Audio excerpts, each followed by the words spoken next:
तो hi student, welcome to my channel and today I am going to start class 7th mensuration.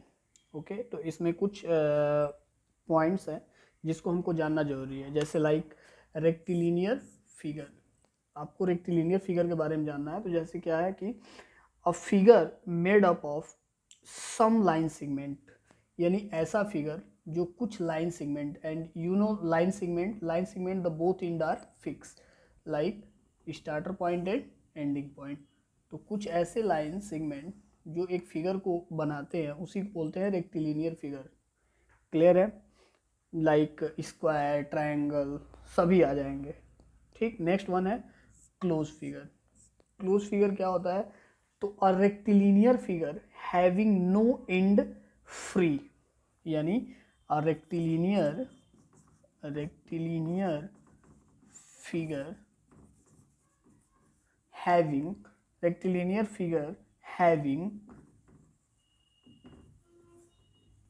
no end free, यानी ऐसा rectilinear figure जिसमें कोई free and ना हो। जैसे जहाँ से स्टार्ट हो रहा है वहीं पे आगे क्या हो रहा है, ख़त्म हो रहा है। जैसे when we talk about like square, rectangle and triangle, सभी क्या है? तो ये सभी क्या है? क्लोज फिगर है। ओके, अब क्लोज फिगर के बाद आता है एक पेरीमीटर। क्या आता है? पेरीमीटर। तो अब पेरीमीटर क्या होता है? तो the total boundary length of enclose figure, a total the total boundary length of a closed figure, यानी कि टोटल बाउंड्री लेंथ। जैसे सपोज करिए, ये मान लीजिए यह एक स्क्वायर है और सब रेक्टेंगल है, सॉरी रेक्टेंगल है। या पूरा क्या है, जो इसके पूरे बाहर के जो हिस्से होंगे ना, ये पूरे जो बाहर के हिस्से हैं, इसी को हम बोलते हैं पेरीमीटर। क्या बोलते हैं इसको? पेरीमीटर। क्लियर है? अब इसके बाद आता है एरिया। क्या आता है? एरिया। तो एरिया क्या होता है? तो the amount of surface, the amount of surface enclosed by a closed figure, amount of surface enclosed by a closed figure is called area। Means ये जो रेक्टेंगल है, इसके जो बीच का जो हिस्सा है, ये सभी क्या है? एरिया है। इसको क्या बोलेंगे हम लोग? एरिया बोलेंगे। तो आई होप आपको ये सब समझ में आ गया होगा। फिर से हम लोग एक बार रिमाइंड करें कि रेक्टिलिनियर फिगर क्या होता है। तो रेक्टिलिनियर फिगर ऐसे फिगर होते हैं जो लाइन सेगमेंट से बने होते हैं। किसके बने होते हैं? लाइन सेगमेंट के। यानी कि ऐसे फिगर जो लाइन सेगमेंट के बने होंगे उसी को बोलेंगे हम लोग रेक्टिलिनियर फिगर। नेक्स्ट वन हमने बताया क्लोज फिगर। क्लोज फिगर क्या होता है? तो a rectilinear figure having no end free, यानी ऐसी रेक्टिलिनियर फिगर जिसमें कोई एंड मतलब एंड पॉइंट ना हो, उसमें कोई एंड फ्री पॉइंट ना हो। सॉरी, उसमें कोई एंड फ्री पॉइंट का मतलब होता है कि जैसे मान लीजिए सपोज करिए ऐसे हमने बनाया और यहाँ छोड़ दिया, ये जो गैप है, अगर यहाँ गैप नहीं रहना चाहिए, इसी को हम बोलते हैं क्लोज फिगर। ओके, उसके बाद हमने बताया पेरीमीटर क्या होता है। तो पेरीमीटर होता है the total boundary length of a close figure, यानी the total boundary of length of a close figure, यानी कि एक क्लोज फिगर का टोटल जो बाउंड्री होता है उसी को हम बोलते हैं पेरीमीटर। क्या बोलते हैं उसको? पेरीमीटर। ओके, उसी को बोलेंगे पेरीमीटर। और उसके बाद क्या होता है? एरिया क्या होता है? तो एरिया के लिए भी हमने ये बताया कि the amount of surface enclosed bye a close figure is called area, is called area. जैसे एरिया में हमने ये बताया कि मान लीजिए कोई भी फिगर है, ये कोई भी फिगर है जो बाहर का जो बाउंड्री है इसको क्या बोलेंगे? पेरीमीटर बोलेंगे। क्या बोलेंगे? पेरीमीटर। और जो इनसाइड जो है इसको बोलेंगे एरिया। ओके, अब हम लोग देखेंगे perimeter and area of a rectangle. Perimeter and area of rectangle. एक रेक्टेंगल फिगर का पेरीमीटर हम कैसे फाइंड करेंगे, इसका फॉर्मूला देखेंगे, और एरिया कैसे फाइंड करेंगे, इसका फॉर्मूला देखेंगे। जैसे लाइक पेरीमीटर की अगर हम बात करेंगे तो P इक्वल टू हो जाएगा, सपोज करिए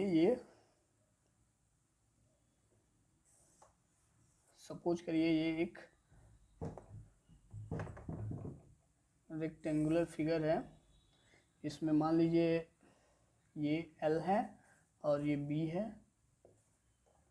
ओके, तो देखिए यहाँ पे भी 2 बार L है और 2 बार P है, तो हम इसको लिख सकते हैं, या तो हम देखो ऐसे लिख सकते हैं B plus L plus L लिख सकते हैं, लेकिन अगर ऐसे ना लिख के हम एक फॉर्मूला के तौर पे लिखेंगे तो 2 is equal to L plus B। तो perimeter of rectangle is equal to 2L plus B हो जाएगा। क्लियर है? ओके, अब हम लोग देखेंगे area of rectangle. Area of rectangle क्या देखेंगे? एरिया यानी कि इनसाइड का, तो इनसाइड का हो जाएगा L into B. Area of rectangle is equal to L into B, confirm, यानी कि लेंथ इंटू ब्रेथ। अब अगर पूछेगा, सपोज करिए कि अगर लेंथ पूछ रहा है, क्या पूछ रहा है? Length, L for length. अगर लेंथ पूछ रहा है तो ये डायरेक्टली इस साइड में, ये डायरेक्टली मल्टीप्लाई में है, तो ये इधर जाएगा तो डिवीजन में हो जाएगा, यानी कि हो जाएगा इसका area, A for area and B for breadth, यानी L is equal to A by B। अब ऐसे ही अगर B पूछेगा, अगर क्या पूछेगा? B पूछेगा, तो B इज इक्वल टू होता है, B इज इक्वल टू भी होता है area by length. B is equal to क्या होता है? Area by length. I hope कि ये सभी चीज़ें आप लोगों को क्लियर हो गया होगा। अब हम लोग नेक्स्ट देखेंगे एरिया ऑफ स्क्वायर। किसका देखेंगे? Area of square. Area of square and perimeter of square.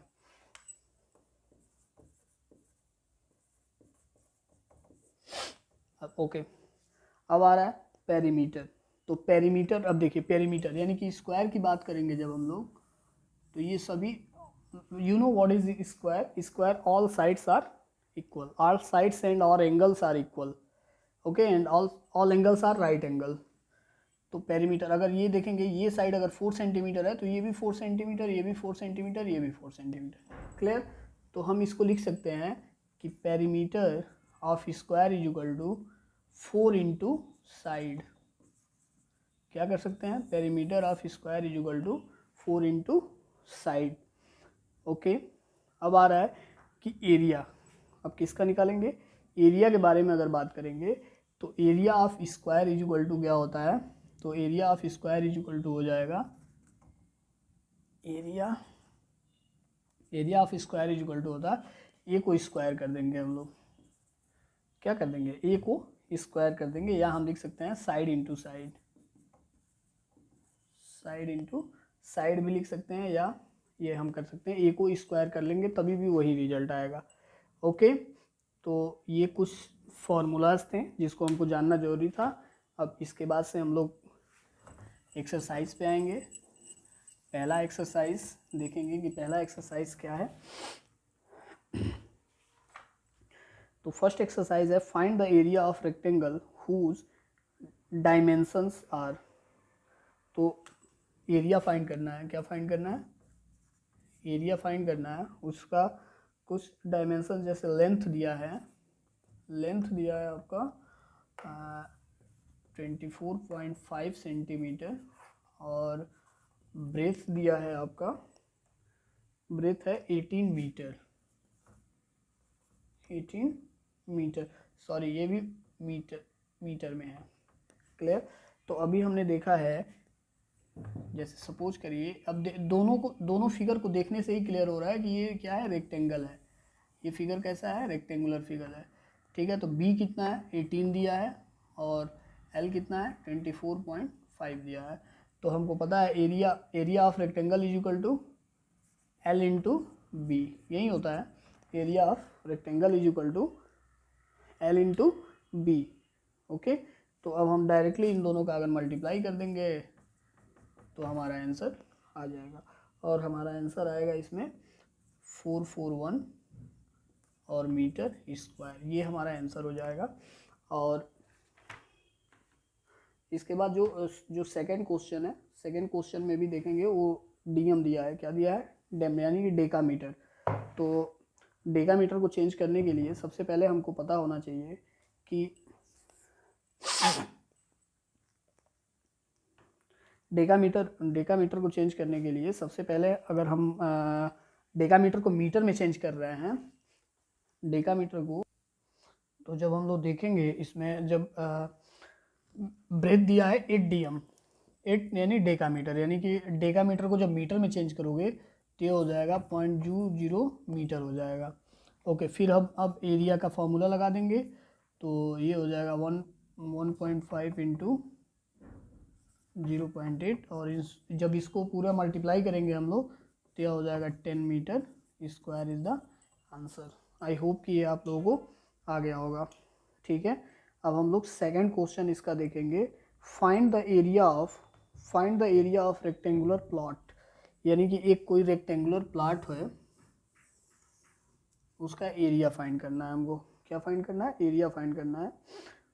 One side of which is 48 metre, यानी कि एक साइड उसका, मान लीजिए सपोज कर लीजिए हम लोग ले रहे हैं इसको, सपोज करिए एक को हम मान ले रहे हैं ए बी सी और डी, एक साइड जो है इसका सपोज करिए 48 मीटर है। ठीक है, नेक्स्ट उसमें कह रहा है कि and its diagonal is 50 metre, और इसका डायगोनल कितना है 50 मीटर, यानी कि डायगोनल ये होता है यहाँ से इस साइड से आधा पूरा, यानी एक जो घर है सपोज करिए एक घर है, घर का हाफ, आधा, आधा कैसे, एक साइड से इस साइड के बीच वाले को बोलेंगे हम लोग डायगोनल। तो डायगोनल कितना दिया है 50 मीटर। ओके, अब इसमें पूछ रहा है ओके एरिया फाइंड करना है। क्या फाइंड करना है, एरिया फाइंड करना है इसमें। तो इसमें हम लोग लिख सकते हैं कि लेंथ ऑफ रेक्टेंगुलर प्लॉट, यानी क्या लिख सकते हैं, length of rectangle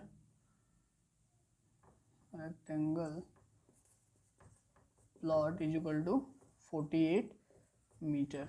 rectangular plot का 48 metre and its diagonal is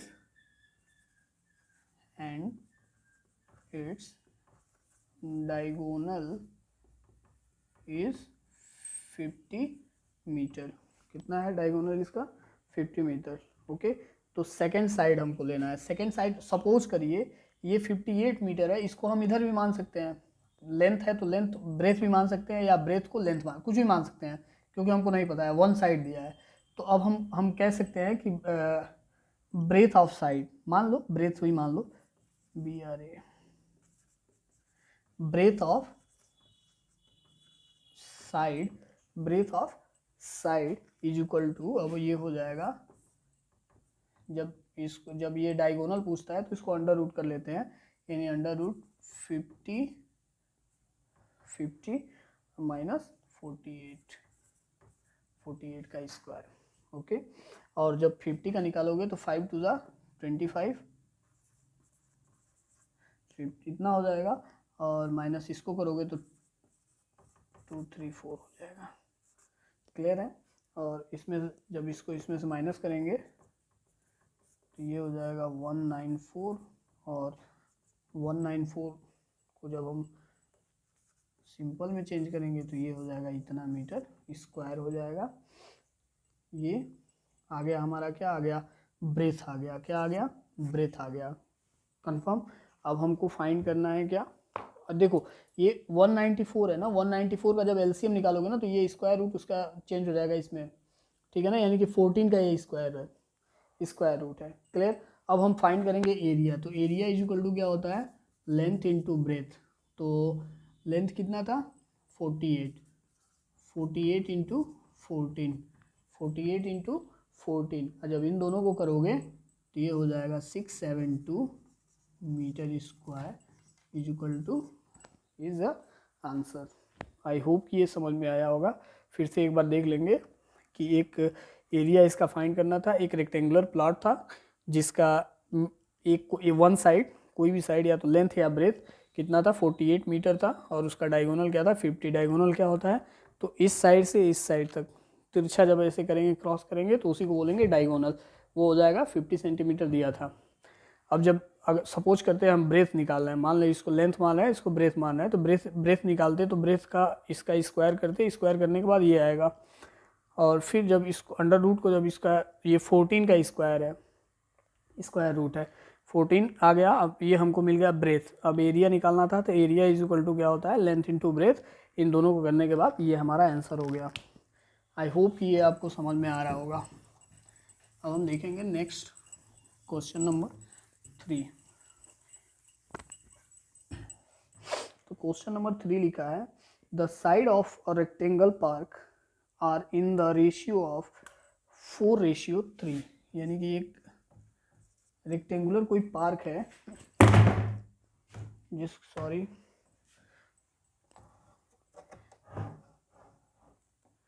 जिसका रेशियो है 4:3 है। जिसका रेशियो कितना है 4:3 है। कह रहा है इफ इट्स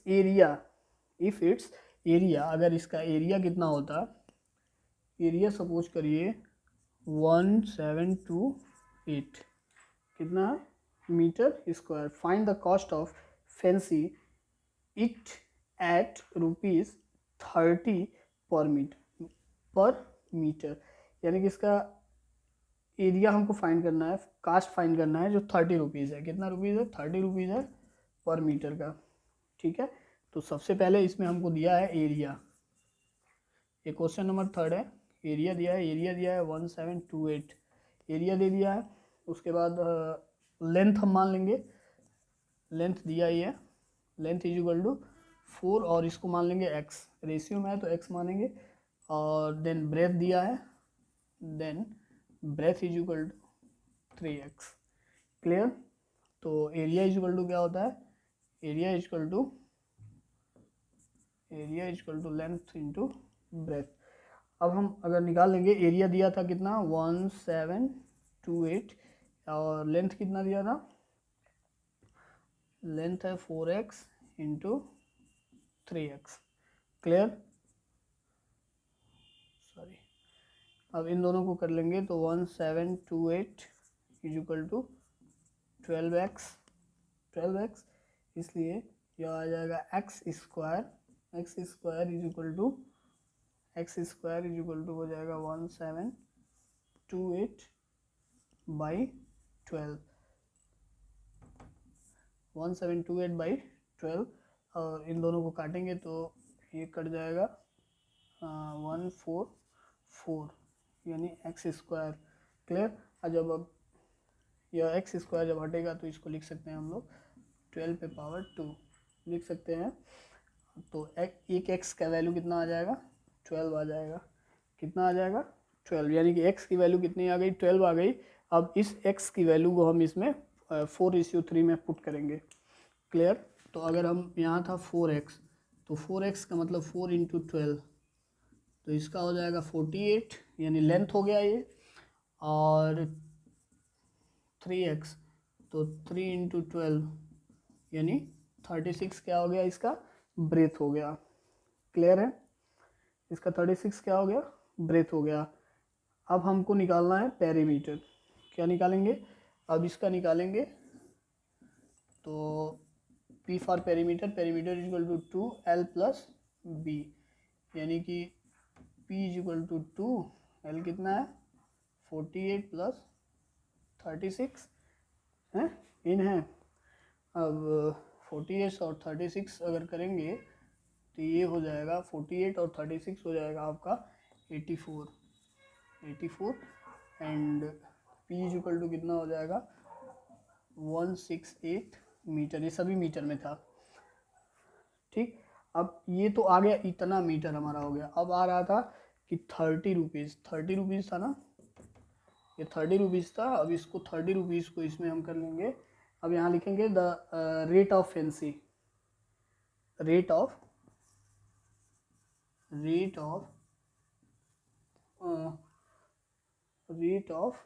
फेंसिंग 30 रुपीज़।